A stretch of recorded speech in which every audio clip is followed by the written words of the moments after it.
Wait. Well, you just put that together. What's what? So, goods here. I'll show you guys what's going on. This is not opening up all the way, and that's absolutely maxed out 100%. We're gonna go ahead and do the Overrange.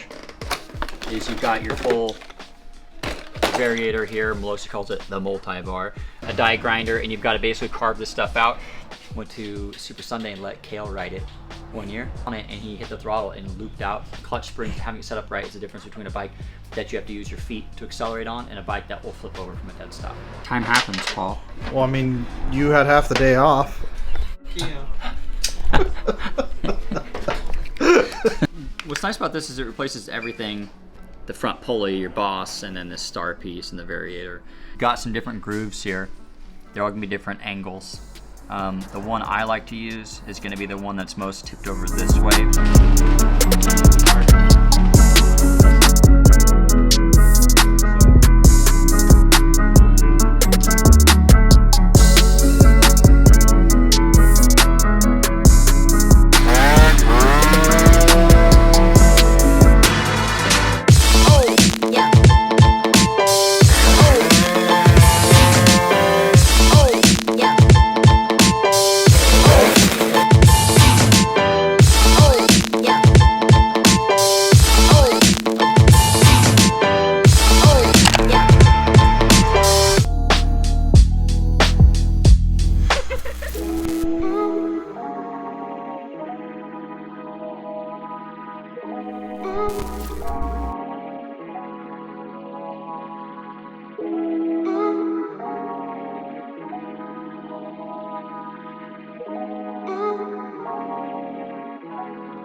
You ready, Maestro? Mm-hmm. Okay.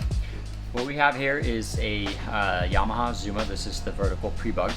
A wonderful place that we don't want to live, but we would love to visit, California. A lot of videos on CVT stuff. You can see this belt is sucked down really far. He's already done the Sharpie trick. See? So, and again, we got videos on this as well. So he's sharpening this here. And something to remember too, when you guys are buying clutches and bells, there's a 105 millimeter clutch and bell. There's a 107 clutch and bell. Nope. You'll have to go to the website to enter it in to see what the discount is. Are you gonna do it for Julie? I do everything for Julie. Well, I'm actually happily married. Paul's doing it for Julie. Do it for Julie, Paul. Oh, what are you doing over here, Paul? Is this a special service that nobody else provides? So you get He's a Paul's savage. blood, sweat. You get a little bit of his DNA in every D restrict. So also you can kind of, when you compress it, you can see how far down your belt's getting. Hello, Brandon. Hi, who is this? Hello, my name is Steven. I'm calling from River City Mortgage. How many hot dogs can you fit in your mouth? You know, like the Polish, are you like a Polish dog kind of guy? Or you like the little ones you get at the, like the Stop and Rob, little AMPMs? Oh, okay. Where were we? Wait.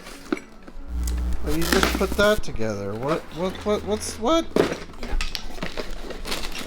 So, goods here. I'll show you guys what's going on. So, we determined this is not opening up all the way. Whatever, I don't know. But either way, this is not going to open up all the way. And that's why you guys can see this belt is only going up to there, and that's absolutely maxed out 100%. So you got to figure this ratio. We want it to be, you know, you want to be up here to race all that, but you can see that's as far up as it's going, and there's no way to make this work. There's no way to make it work because he's not getting the travel out of here. Unfortunately, Yamaha for these pulleys could take a month and a half to get the new pulleys. So didn't want to wait that long. Spoke with him, and we're going to go ahead and do the Overrange.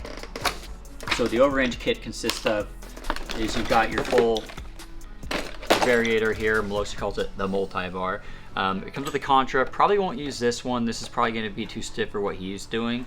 But you get your variator with your boss. You get your ramp plate in here with your sliders and rollers. These rollers are gonna be too heavy. They're 3.6s, I think. Too heavy. So he's gonna need some different rollers on this guy. Probably end up in the 5.5 to 6.5 grams, somewhere in there. And then he's gonna get the rear pulley, which is gonna alleviate his issue here. And you've got new O-rings, new seals. So we'll take it apart, lube up the internals of this pulley, get the pins in there, assemble back together, put it on the bike. With this Overrange, I'll just use this for example. On the Prebugs, you have to clearance these right in here. You got to clearance all this out in here, and on the top too, you have to clearance it because the pulley's so much wider. The actual belt will rub right on here. So you've got to get in here with a die grinder, and you've got to basically carve this stuff out. The time-consuming part with this is you're gonna have metal shavings flying everywhere, so you've got to have it in an area, obviously not the dyno, that's gonna be easy to clean up. You wanna make sure to cover up your carburetor, cover up everything on this bike because you don't want metal shavings getting in anything. What I typically do is I'll put it on, mock it all up, I'll take a Sharpie, and I'll just Sharpie the areas where it's rubbing, and then just kind of roll it back and forth and see where it's close to just keep carving and carving away. You don't wanna go too far because this is what's gonna provide your strength in this case. So you don't have to do this on Bug Eye, you do have to do it on these, if I remember right. But anyways, yeah, so I'm gonna put it all together, and then we'll wrap this motor up real well, probably throw something down on the ground so I can catch all the shavings, eye protection, ear protection, gloves and all that good stuff, and we'll just start cleaning this up, cleaning this area up as well. And this will add, I would say he's probably gonna get about 15% better takeoff because the rear pulley is bigger, so your ratio is going to be effectively shorter from a dead stop. And then on the top end, he's probably going to give it 5 to 7 miles an hour, somewhere in there. Well, that's how his bike was before. I mean, he's probably going to get 10 plus miles an hour. I mean, in theory, this is how, if this is your variator and this is your pulley, that's how it's going to sit stock, right? And then as you drive, it's going to essentially do this. Well, now, since he's gonna have a longer belt, it's gonna be bigger in the back, smaller in the front, and then it's gonna allow it to be bigger in the front, smaller in the back. Did you see this fancy thing I did here? This is, some people have really fancy drawings and stuff, but I'm doing this with the belt. Dustin likes it, see? It's a visual, this is for the visual learners over here. So yeah, I'll clean up this mess, and now we've kind of spoke with him, figure out what he wants to do. Get all this stuff put together, get the pulley together, set on a shelf, and go through and just start hogging this stuff out. This guy's gonna have a wheelie bike when he gets it back. So, I had the Enduro Zuma, the one who took off road and everything. The first one I had an Overrange. Actually, it was the same setup minus the pipe. And I fought and fought and fought. It just would bog and bog. This is about 6 or 7 years ago. I couldn't figure it out. It just bogged. It'd take about half a mile forward, and then to get on the pipe, and it was just like a rocket, and it just took forever, and I pulled the carb apart. Compression's good. I'm like, what is wrong? I fought and fought. Didn't Overrange. It ended up just being I needed to adjust the clutch and shim it right. After that, you'd grab that thing half throttle, and there was like no way you could, well, full throttle from dead stop you couldn't keep. It would just flip over. Went to Super Sunday and let Kale ride it one year, and he's, oh yeah, this is whatever, and he literally got on it and he hit the throttle and looped out, and then he ended up walking it back. I think it was him or his buddy walked it back. He's like, I don't want to ride this thing. So the difference between your shimming and clutch springs, having it set up right, is the difference between a bike that you have to use your feet to accelerate on and a bike that will flip over from a dead stop. So this thing should run really good once we get it all dialed. Sweet. Alright guys, so as you've seen, we're doing something we've never done before. We gave away the Bug Eye.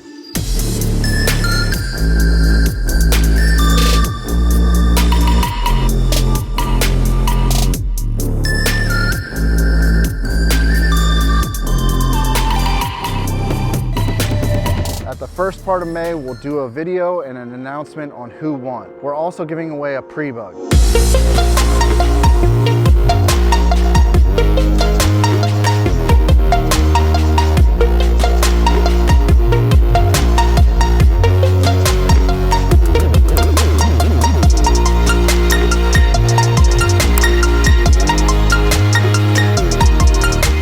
To win, you need to be subscribed.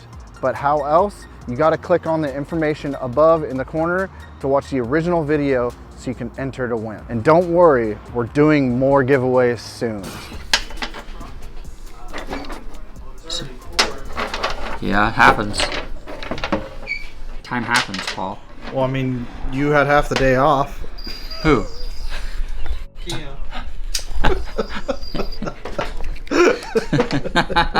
Oh. Forget all the times in the summer when Pat rolled in at 1 o'clock. When I wasn't an employee, So, and when we never ever one time agreed that I was going to be here at a certain time. This is the Malossi Overrange kit. Kind of show you what it consists of. It comes with a belt as well. I will say, if you buy this kit from us and you have questions, feel free to give us a call. If you did not buy it from us, you're welcome to watch the video. But if you have specific questions, call the shop you got it from, or eBay or Amazon or wherever, which they won't pick up the phone. But anyhow, we'll start with kind of what it consists of. You're gonna get your variator here with the new Boss, and then let's put the variator together. You're gonna get these guides here, and basically these guys go on like so. Other way. I hear myself talking in the background. It's kind of weird. You know where your rollers go. If you haven't figured out where your rollers go at this point, then you're doomed, pretty much. You need to reevaluate what you're doing at the moment. These rollers are really light. They'll probably work for a high-end race setup, or maybe a 70, a real high RPM 70. However, they're going to be too light for this setup, just to show you guys how this goes together. Here's your drive face. This is your little locking star piece here, and that's how it sits on your crank. And the issue he's having is his belt's not going all the way up, which you already know. I'm not going to pick up that phone call, but just to show you guys how the variator works. As it revs up, the rollers slide out. What's nice about this is it replaces everything basically on the front pulley, your Boss, and then this star piece and the variator. This is required for an Overrange because it's going to be bigger than your stock one. So drive face here, lock washer, or your star piece, spline, very important. You want to use the Overrange Boss as well. Yeah, so that pretty much wraps up this section. Now the back pulley, you've got some different grooves here. They're all gonna be different angles. The one I like to use is gonna be the one that's most tipped over this way, which would be the one that's most parallel with the pulley. So these are gonna be the ones that I'm gonna choose. You get 3 of these little pins here. And the way these pins work, very simple. Drop them in like so, okay? You're gonna drop them in all the way around. So these are what's gonna guide this pulley as it opens and closes. This angle here, the factory Zuma one comes up and it goes over. And what that does is causes it, because this shows you the rate at which it shifts, right? This is basically how fast it changes because it's rotating as it opens. So if it comes up like this and then changes really fast, it's gonna open fast. That's why bikes will rev up. They should be consistent. They should just keep revving and revving and revving and revving. But some will just rev up and then they bog and they flatten out and then they rev back up again. The ATTN 150 is like this, where we've got to design a different pulley because the ATTN comes up, it bogs out because it shifts too fast and then gets back up to speed. So once you get these guys in, you're gonna take your Malossi grease, and I typically just put on my finger and just work it kind of all inside these grooves and kind of open it and close it. Once you get your grease in there and it's all greased up good, you take one O-ring, this guy goes all the way down here at the bottom. That guy sits down there like that. You've got another O-ring, sits up here at the top. So once you get this whole area greased, then you're simply just gonna take this guy, maybe just do a little bit of assembly lube or something in here, and then this is just gonna slide all the way down over the top. So once you get this piece all the way slid down here, your pulley will pretty much be together, and at that point you're gonna install your clutch and everything else. But pretty simple. There is a collar, which I'll show you guys on the case itself, that is an absolute nightmare to get off. It's not that guy. There's a steel ring that's pressed. Paul knows. There's a steel ring that's actually, should we show them real quick? May as well show. Your starter clutch is going to come off and it's going to get thrown away. You've got, it's really hard to see, but there's a steel ring here.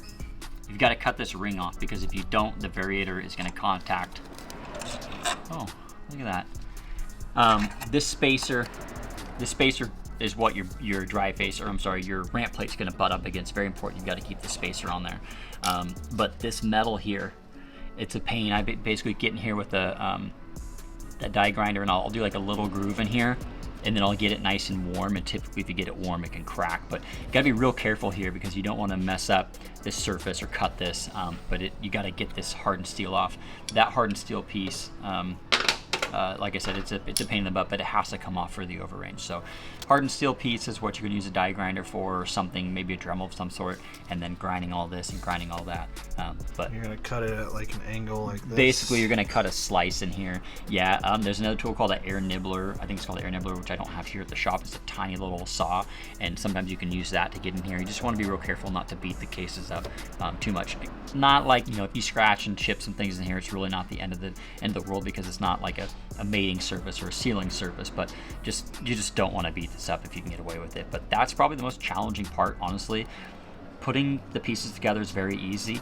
This is probably the most challenging, kind of time-consuming part, and you just have to be real careful. If you slip and, you know, nick your crank or whatever, then you're gonna have to replace your crank, or you may have some damage there. So just be real careful when you're taking this ring off.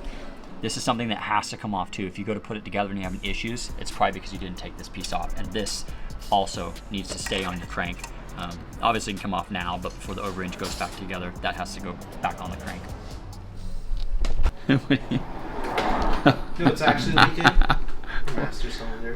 Which one? What do you mean? Oh yeah, my brand new Husky that's leaking. The best part is the day in the morning I took it in, the check engine light came on too. Warranty. There you have it. Yep, I should. So there, that's how that goes. There. I made a little mess here with the grease. This stuff is great, actually. It's good for under eyes, secure to your bags. Paul, do you want some face cream? Yeah. You want some hair cream? So something to take note of. This is your factory little hardened steel piece there that spaces your crank off of the various. It's a spacer between your ramp plate and your crank, and Malossi gives you a shorter one, so you want to make sure that the shorter one goes on.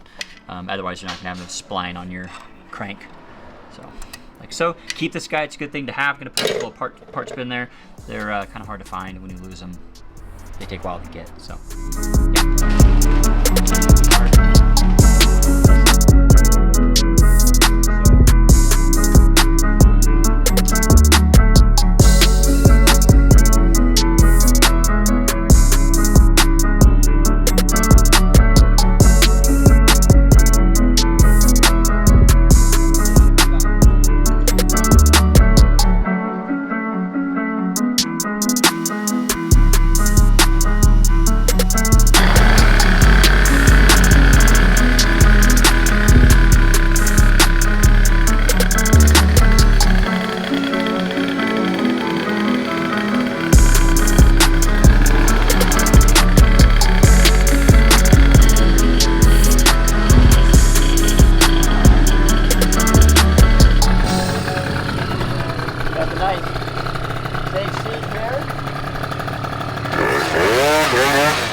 Got some gremlins, huh?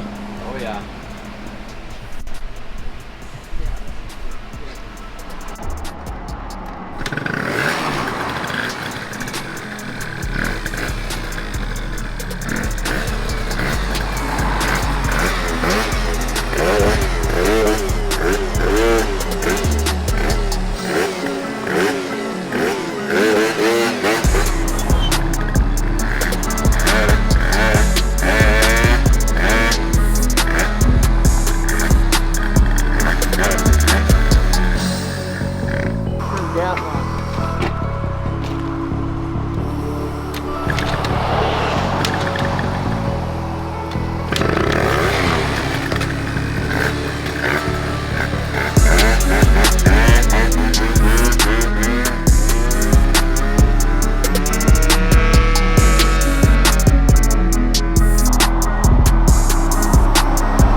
after probably 10 hours worth of back and forth, we decided to look at the Millennium ignition. The 2055 is different than the one that should have come with the kit. Gonna go ahead and get rid of this because in theory this is much better. It's got a much bigger cage on it. He's got the Overrange on here. As you can see with my fancy pointer stick here, his variator should max out 100%. So on jetting, for reference, the 155 main jet that's in this carb is what I run in the Runner, which makes 3 times the horsepower this bike makes.